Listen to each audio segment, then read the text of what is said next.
Ngayong hapon sa tanang mga ka-TH, kung nahirapan kayo nga hindi kayo naka-hedge ng mga gemstone, gold bars, gold nuggets, diamond, silver, message lang kayo, I'm willing to serve you all.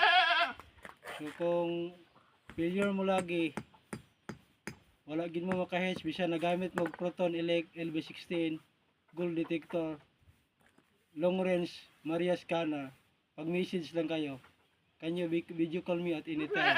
Andam kong matabang ninyo. Will I use my gold dowsing rod? So tingnan nyo mga ka-TH, ituro ko sa iyo, I'll show you my idea. Hanapin ko ang gemstone at ang gold bar. So itong gawin nyo. So i-close lang ang elbow nyo, left and right close, and then mag-search kayo sa soil, sa ground, and hayaan nyo 1 minute, sundin nyo ang dowsing rod, saan mo patungo. Okay, dito makita natin. So naka-center. So kung patungo tayo sa kanluran, dito siya sa center. Patungo tayo sa silangan, sa east, dito siya. So ito na sa center. So ispiro natin.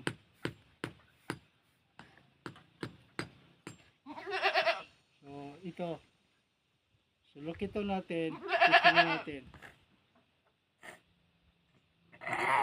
So dito. So ituro ko sa iyo, pagka center na sa dowsing rod, naka-X na, i-square niyo.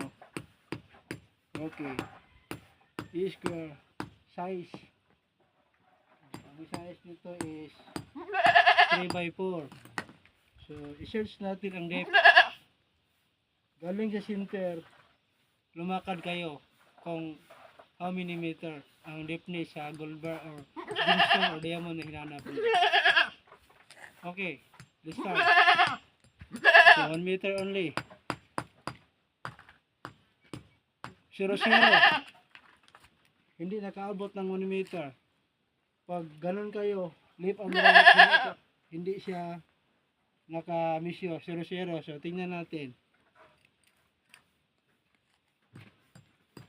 Tingnan natin ng bara mga ka-TH.